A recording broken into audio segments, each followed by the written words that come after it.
बिस्मिल्लाहिर्रहमानिर्रहीम। अस्सलाम वालेकुम स्टूडेंट्स, उम्मीद है आप सब खैरियत से होंगे। Welcome back to my YouTube channel Noor online education. आज हम एक्सरसाइज 1C स्टार्ट करेंगे। 1C में जो है डिवीजन और मल्टीप्लिकेशन के कॉन्सेप्ट्स हैं।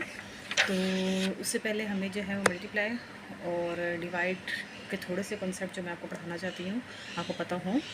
अब जैसे ये क्वेश्चन मल्टीप्लाई का है, मल्टीप्लिकेशन मतलब मल्टीप्लाई करना तो आपको आता होता है, लेकिन मल्टीप्लिकेंट क्या है, मल्टीप्लायर क्या है, प्रोडक्ट क्या है, ये सब चीज़ें आपको पता होनी चाहिए। मल्टीप्लिकेंट क्या होता है? ऐसा नंबर या ऐसी क्वांटिटी जो मल्टीप्लाई हो रही हो।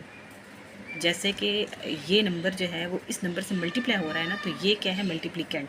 या आप छोटे लेवल पे आप ये भी याद रख सकते हैं कि जो नंबर हम ऊपर लिखते हैं वो मल्टीप्लिकेंट होता है। ठीक है, मल्टीप्लाई करते हुए ऊपर एक नंबर लिखा जाता है, एक नीचे ना, जो ऊपर लिखते हैं वो मल्टीप्लिकेंट होता है।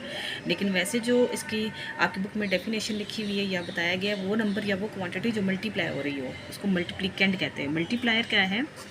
वो नंबर या वो क्वांटिटी जो मल्टीप्लिकेंट से मल्टीप्लाई हो रही हो।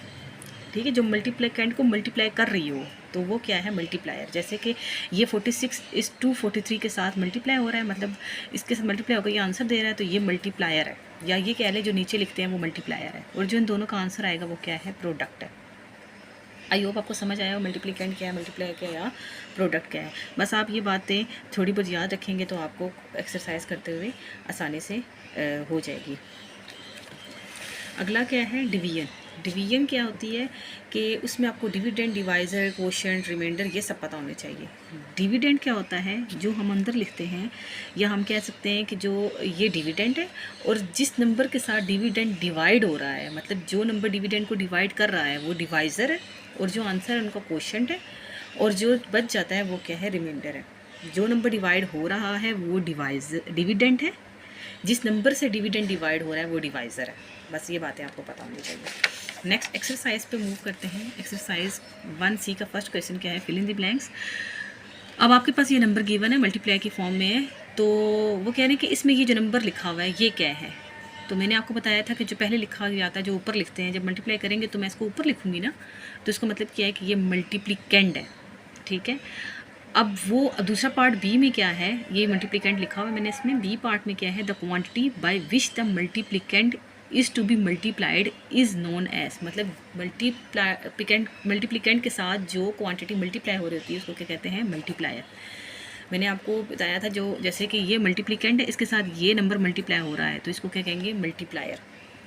नेक्स्ट क्या है, C part, the number which, मतलब वो नंबर जो डिविडेंड को डिवाइड कर रहा है। मतलब मैंने भी आपको बताया था कि ये डिविडेंड है और ये नंबर डिविडेंड को डिवाइड कर रहा है, तो वो क्या है, डिवाइज़र। तो यहाँ मैं क्या लिखूँगी, डिवाइज़र। नेक्स्ट क्या है, डी पार्ट देखिए। नेक्स्ट है पार्ट डी। पार्ट डी में क्या है, आपके पास ये दो नंबर्स गिवन हैं जिनके दरमियान डिवीजन का साइन है। अब मैं बच्चों को जो कॉन्सेप्ट देती हूँ उसके अकॉर्डिंग ये है कि अगर कोई नंबर 10, 100 या 1000 के साथ डिवाइड हो रहा हो, तो आप देखिए उस नंबर के लास्ट में अगर ज़ीरोज़ हैं तो आप डायरेक्ट उनको कट कर दें, तो पीछे क्या बचेगा, 84। ये उसी वक्त होगा जब आपके इस नंबर के लास्ट में भी ज़ीरोज़ होंगे और नीचे भी 10 या 100,000 होगा। तो अगर कोई और नंबर होगा तो फिर ऐसा नहीं होगा, फिर प्रॉपर डिवाइड करना पड़ेगा। अब ये बाय चांस आपके पास ऐसा क्वेश्चन है तो आप डायरेक्ट ये करेंगे, ठीक है, क्योंकि ये ऑब्जेक्टिव के पॉइंट ऑफ व्यू से भी साथ सोल्व कर रहे हैं तो ये बिल्कुल ऐसे ही सोल्व होगा। नेक्स्ट ई पार्ट क्या है, इफ़ द डिविडेंड इज़ 348, मतलब डिविडेंड हमारे पास क्या है, 348 है, और डिवाइज़र क्या है, 12, तो रिमाइंडर क्या बचेगा, उन्होंने ये पूछा हुआ है। करके देख लेते हैं भाई। डिविडेंड मेरे पास क्या है, 348, और डिवाइज़र क्या है, 12, मतलब 12 के साथ हमने इसको डिवाइड करना है।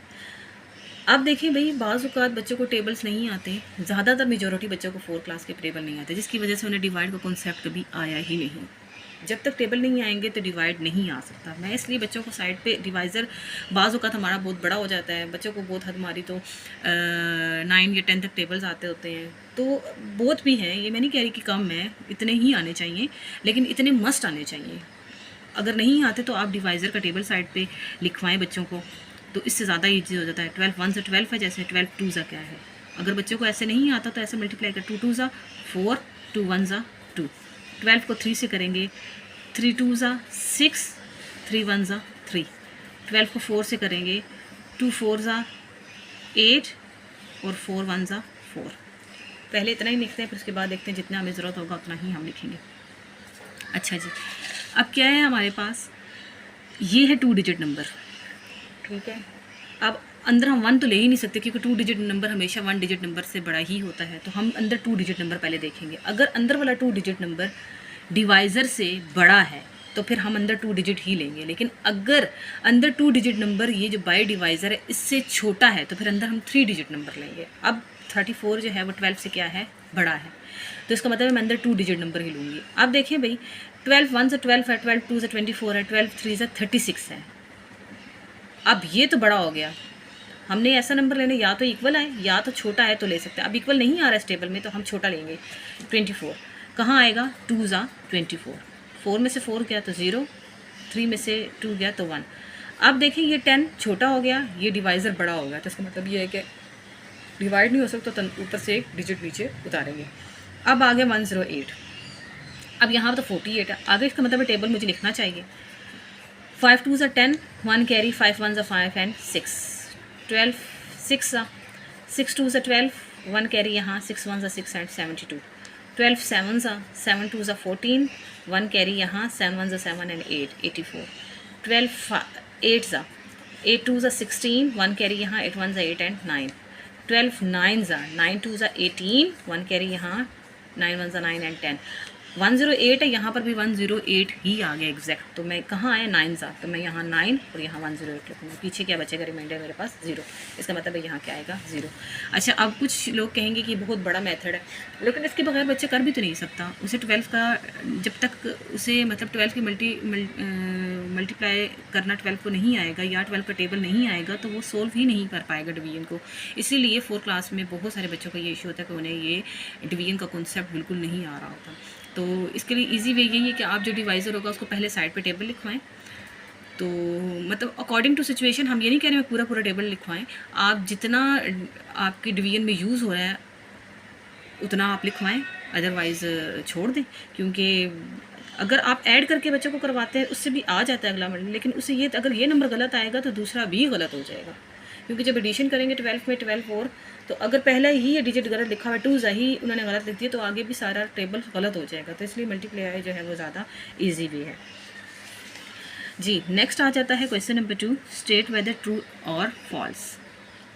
अच्छा, ट्रू और फॉल्स में क्या है, अब उन्होंने ए पार्ट लिखा है, when 1485 is divided by 6 the remainder is 0। मतलब अगर मैं इसको इसके साथ डिवाइड करूँ तो क्या मेरा आंसर जो है रिमाइंडर 0 बचेगा। अगर तो इन्होंने ठीक लिखा हुआ है, मतलब 0 आएगा तो मैं ट्रू लिखूँगी, अदरवाइज़ मैं क्या लिखूँगी, फॉल्स। जी करके देख लेते हैं भाई। 1485 को किससे डिवाइड करेंगे, 6 से। 6 2 ज़ा 12, यहाँ पर 2, ऊपर से 8, 6 4 ज़ा 24, यहाँ पर 4, ऊपर से 5, 6 7 ज़ा 42, पीछे बचेगा 3। तो इसका मतलब रिमाइंडर तो 3 बच रहा है, 0 नहीं बच रहा, तो यहाँ मतलब क्या आएगा, फॉल्स। नेक्स्ट आएगा आपके पास 429 को 8 से डिवाइड करें, उन्होंने ये लिखा हुआ है द नंबर 429 इज़ डिविडेंड, मतलब ये नंबर डिविडेंड है और ये डिवाइज़र है। यस, हमें पता है ये डिविडेंड है, तो क्या आएगा, ट्रू। सी पार्ट क्या है, इफ़ वी डिवाइड 3696 बाई 12, अगर हम 12 के साथ इसको डिवाइड करते हैं इस नंबर को, क्या हमारा जो कोशेंट है, कोशेंट क्या होता है, जो आपके पास ये ऊपर वाला नंबर है ये कोशेंट है, कोशेंट जो है वो ये आएगा 308। अगर तो यही आता है तो हम ट्रू लिखेंगे, अदरवाइज़ हम क्या लिखेंगे, फॉल्स। अब करके देख लेते हैं। अच्छा जी, पीछे मैंने आपको 12 का टेबल लिखवाया हुआ था, तो देख लेते हैं भाई। 12 3 ज़ा 36, तो यहाँ आएगा 3 ज़ा 36, कुछ भी नहीं बचा, यहाँ से 9 2 डिजिट उतारेंगे, क्योंकि ये 9 अब मैंने 1 उतारा है तो 9 छोटा 12 बड़ा है, तो इसका मतलब है 2 डिजिट ऊपर से उतारेंगे। जब ऊपर से 2 डिजिट उतारेंगे तो एक 0 ऊपर लगेगा, ये आपने याद रखना। अब 96 देखें, 8 ज़ा 96, यहाँ 8 और यहाँ 96, कुछ रिमाइंडर नहीं बचा, इसका मतलब है 308 हमारा क्या कोशेंट आया है, तो ट्रू ही लिखेंगे हम यहाँ। नेक्स्ट क्या है, the product of 2 numbers is this, मतलब 2 नंबर का जो प्रोडक्ट है वो हमारे पास ये है। If one of the number is 100, the other number, अगला नंबर ये होगा, अगर मैं 2 नंबर का प्रोडक्ट, इस नंबर को मैं अगर 100 से मल्टीप्लाई करती हूँ तो देखिए अगर यही आंसर आता है, क्योंकि प्रोडक्ट क्या होता है कि जो फाइनल आंसर होता है मल्टीप्लिकेंट और मल्टीप्लायर को मल्टीप्लाई करने के बाद जो आंसर था वो प्रोडक्ट होता है। अगर तो मैं 100 और इन दोनों को मल्टीप्लाई करती हूँ, मेरा आंसर यही आया है तो मैं ट्रू लिखूँगी, अदरवाइज़ फॉल्स लिखूँगी। अब क्या है भाई, 408 मल्टीप्लाई 100 करेंगे। अच्छा, मैंने ये बच्चों को, ये भी कॉन्सेप्ट आसान है क्योंकि ऑब्जेक्टिव है तो इतनी लंबी मल्टीप्लिकेशन करते हैं तो बच्चे को मिस्टेक कर देते हैं। तो डायरेक्ट आप देखें भाई 100 है तो 2 डिजिट्स की 2 जीरोज़ इसमें है, तो इस नंबर के आगे ये तो पूरा नंबर लिखेंगे, अगर 2 0 लगा दें। अगर 10 होता तो 1 लगा देते, अगर 1000 होता तो 3 लगा देते। मतलब ये मल्टीप्लिकेशन उसी वक्त है जब 10, 100 या 1000 की बात हो रही है। अगर कोई और नंबर है तो फिर हमें प्रॉपर मल्टीप्लिकेशन करनी पड़ेगी। हमारा आंसर तो ये आ रहा है, लेकिन उन्होंने कहा है ये आ रहा है, इसका मतलब क्या है, फॉल्स है। नेक्स्ट आपके पास क्या है, 1008 को मल्टीप्लाई करना है 35 से, तो अगर आंसर यही आएगा तो ट्रू, अदरवाइज फॉल्स। अब देखें ये 100 के अलावा कोई नंबर है, मल्टीप्लाई हमारा 100 के अलावा है, तो इसका मतलब ये है कि मैं इसको इस तरह नहीं मल्टीप्लाई कर सकती जिस तरह मैंने पिछले वाले को किया था, मुझे प्रॉपर मल्टीप्लिकेशन इसमें करनी पड़ेगी। 1008 को 35 से क्या करना है, मल्टीप्लाई करना है। 5 8 सा 40, 4 कैरी यहाँ, 5 0 सा 0, 4 इसमें ऐड करेंगे 0 में तो 4, 5 0 सा 0, 5 1 सा 5। नेक्स्ट यहाँ क्रॉस या मल्टीप्लाई का साइन जिस तरह आपको लगता है, या जीरोस भी अक्सर बच्चे डाल रहे होते हैं, जो आपके लिए ईजी लगता है। 8 3 सा 24, 2 कैरी इस पे, 3 0 सा 0 और 0 + 2 2, 3 0 सा 0, 3 1 सा 3, 0 8 2 5 3। आंसर मेरा ये आया। क्या यही लिखा हुआ है? नहीं लिखा हुआ, ये बिल्कुल चेंज है, तो मतलब क्या आएगा, फॉल्स। आई होप आज का लेक्चर आपको समझ आ गया होगा। इसमें किसी किस्म की भी डिफ़िकल्टीज़ हैं तो मुझे कमेंट्स करके ज़रूर बताइएगा, मैं आपकी डिफ़िकल्टीज़ को सोल्व करने की कोशिश करूँगी। और अपना बहुत सारा ख्याल रखिएगा, मुझे अपनी दुआओं में याद रखिएगा। Bye bye, take care and अल्लाह हाफ़िज़।